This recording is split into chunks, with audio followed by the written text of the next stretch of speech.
بسم اللہ الرحمن الرحیم۔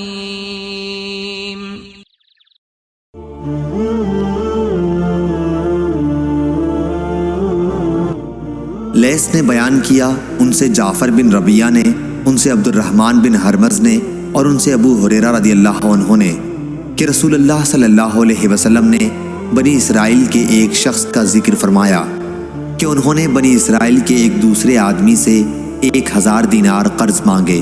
انہوں نے کہا کہ پہلے ایسے گواہ لا جن کی گواہی پر مجھے اعتبار ہو۔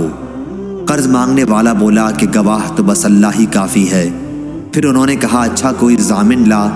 قرض مانگنے والا بولا کہ ضامن بھی اللہ ہی کافی ہے۔ انہوں نے کہا کہ تو نے سچی بات کہی۔ چنانچہ اس نے ایک مقررہ مدت کے لیے اس کو قرض دے دیا۔ یہ صاحب قرض لے کر دریائی سفر پر روانہ ہوئے اور پھر اپنی ضرورت پوری کر کے کسی سواری کشتی وغیرہ کی تلاش کی تاکہ اسے دریا پار کر کے اس مقررہ مدت تک قرض دینے والے کے پاس پہنچ سکے جو اس سے دے پائی تھی اور اس کا قرض ادا کر دے، لیکن کوئی سواری نہیں ملی۔ آخر اس نے ایک لکڑی لی اور اس میں سوراخ کیا، پھر 1000 دینار اور ایک اس مضمون کا خط کہ اس کی طرف سے قرض دینے والے کی طرف یہ دینار بھیجے جا رہے ہیں، اور اس کا منہ بند کر دیا اور اسے دریا پر لے آئے۔ پھر کہا اے اللہ، تو خوب جانتا ہے کہ میں نے فلاں شخص سے 1000 دینار قرض لیے تھے۔ اس نے مجھ سے ضامن مانگا تو میں نے کہہ دیا تھا کہ میرا ضامن اللہ تعالیٰ کافی ہے، اور وہ بھی تجھ پر راضی ہوا۔ اس نے مجھ سے گواہ مانگا تو اس کا بھی جواب میں نے یہی دیا کہ اللہ پاک گواہ کافی ہے، تو وہ مجھ پر راضی ہو گیا۔ اور تو جانتا ہے کہ میں نے بہت کوشش کی کہ کوئی سواری ملے جس کے ذریعے میں اس کا قرض اس تک مدت مقررہ میں پہنچا سکوں، لیکن مجھے اس میں کامیابی نہیں ہوئی، اس لیے اب میں اس کو تیرے ہی حوالے کرتا ہوں کہ تو اس تک پہنچا دے۔ چنانچہ اس نے وہ لکڑی جس میں رقم تھی دریا میں بہا دی۔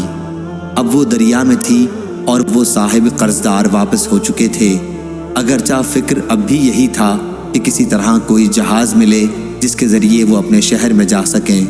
دوسری طرف وہ صاحب جنہوں نے قرض دیا تھا اسی تلاش میں بندرگاہ آئے کہ ممکن ہے کوئی جہاز ان کا مال لے کر آیا ہو، لیکن وہاں انہیں ایک لکڑی ملی، وہی جس میں مال تھا۔ انہوں نے وہ لکڑی اپنے گھر کے ایندھن کے لیے لی، لیکن جب اسے چیرا تو اس میں سے دینار نکلے اور ایک خط بھی نکلا۔ کچھ دنوں کے بعد جب وہ صاحب اپنے شہر آئے تو قرض خواہ کے گھر آئے اور یہ خیال کر کے کہ شاید وہ لکڑی نہ مل سکی ہو، دوبارہ 1000 دینار ان کی خدمت میں پیش کر دیے اور کہا کہ اللہ کی قسم میں تو برابر اسی کوشش میں رہا کہ کوئی جہاز ملے تو تمہارے پاس تمہارا مال لے کر پہنچوں، لیکن اس دن سے پہلے جب کہ میں یہاں پہنچنے کے لیے سوار ہوا مجھے اپنی کوششوں میں کامیابی نہیں ہوئی۔ پھر انہوں نے پوچھا اچھا یہ تو بتاؤ کہ کوئی چیز کبھی تم نے میرے نام بھیجی تھی؟ مخروز نے جواب دیا بتا تو رہا ہوں آپ کو کہ کوئی جہاز مجھے اس جہاز سے پہلے نہیں ملا جس سے میں آج پہنچا ہوں۔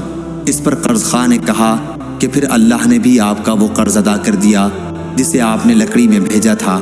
چنانچہ وہ صاحب اپنا 1000 دینار لے کر خوش خوش واپس لوٹ گئے۔ صحیح بخاری حدیث نمبر 2291۔